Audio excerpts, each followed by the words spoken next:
tere! Mesertsi magid kommenteerib salmi ja Jaakob elas maal, kus ta isa oli elanud Kaanani maal. Järgmiselt ja Jaakob elas tähendab, et Jaakob hakkas elama maal materiaalsuses. Milleks ta seda tegi? Selleks, et koguda sõnast taibukas poeg kogub suvel pühaduse sädemed, mis asuvad materiaalsetes asjades ja tõsta need üles taeva isani. Vaatamata sellele, et elamine ja viivitus maal on langus, on see ajutine ning tänu sellele saavutab inimene täiendust ja tõusu. Selle kohta ütleb salm Kaanani maal.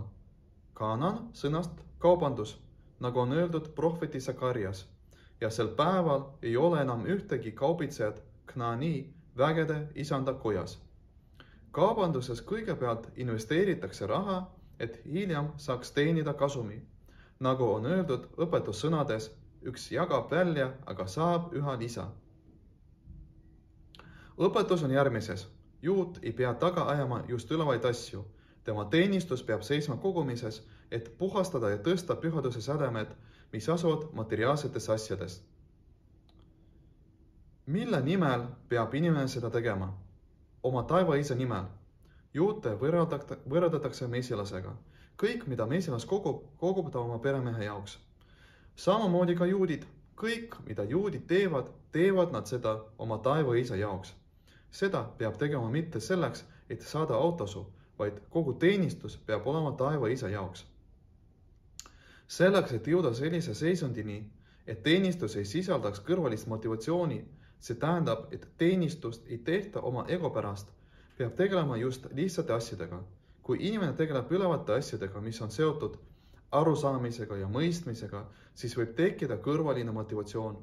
Selleks, et teenistus oleks puhas, peab tegelema lihtsa teenistusega ja just lihtsate asjadega.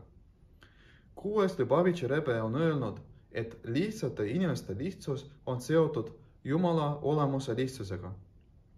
Samamoodi ka siin teenistuse lihtsus, mis on seotud lihtsate asjadega, tekitab seost Jumala olemuse lihtsusega. Selles seisneb taeva ikke vastuvõtmise eelis, tänu millele juute nimetatakse isanda väehulkadeks, kõige kõrgema armeeks. Kuna selleks, et täita oma ülesannet, peab sõdur võtma vastu iket ja täitma temale antud käske. See on salmi ja Jaakob elas maal, kus ta isa oli elanud lihtne tähendus. Selleks, et jõuda isani, et kogu teenistus oleks ainult taeva isa nimel, peab seda saavutama läbi elamise maal, läbi lihtsa teenistuse, ilma konksadeta, siis kaovad kõik kõrvalised motivatsioonid ja tema seob ennast isaga. Selles seisneb õppetund, mida annab meile esiisa Jaakob. Jaakob, kes tegeles sädemete puhastamisega. Ta läks Haarani ja tegeles Laabani karjadega. Ta töötas väga raskelt, nagu on öeldud, päeval piinas mind palavus ja öösel külm. Lisaks raskele tööle on ta kogenud kehavaeva. Sellest toob Alter Rebe tõestuse, et inimene ei valitse oma keha üle, et peksta ja piinata seda, kuna keha ei kuulu temale, vaid kõige kõrgemale, kuid vaatamata sellele eesmärgiga raha pärast, mis vaimsuses on seotud sädemete puhastamisega, on see lubatud. Jaakob võis öelda, miks mina pean minema Haarani. Tõsi, Jaakob ja Eesav ei saa elada koos, kuid on ju olnud võimalik saata Eesavi Bersebast Haarani ning Jaakob oleks võinud jääda koju Bersebasse ja õppida toorat Seemi ja Everi jeshivas. Jaakob ei otsinud väljakutseid. Ta läks täitma oma ülesannet sädemete puhastamisel, võttes vastu taeva iket ning vaatamata sellele on ta seda teinud elulisuse ja rõõmuga, nagu on öeldud, ja Jaakob läks teele. Tänu sellele ei olnud tema langust, vaid vastupidi, tema säng on olnud puhas koos kõikide asjadega, mida tema on Haaranist kaasa võtnud. Seda tähendab Kaananimaal sõnast kaubandus, kuna Jaakob on sellest kogemusest teeninud. Ta on puhastanud kõiki sädemeid nii Laabani kui ka Eesavi juures, tänu ümbritseva valguse alla tõmbamisele, mida ta on tõmmanud alla Eesavi peale, on ta saavutanud, et Eesav suudas Jaakobit täis südamega.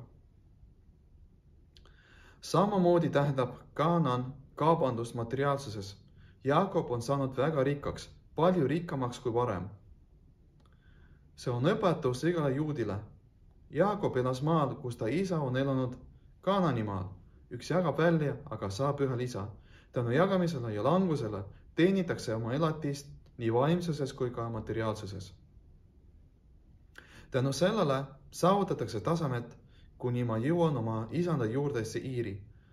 Seademete puhastamine läbi taeva ikke vastuvõtmist rõõmuga, mis puudutab hinge sisemist osa, viib Messiasse tulekuni isiklikul tasemel, mis on samamoodi ettevalmistus Messiasse tulekuks globaalsel tasemel, kuni päästjad lähevad üles Sioni mäele. Shabbat shalom, rõõmsat Hanuka püha ja meeldivat Toora õppimist!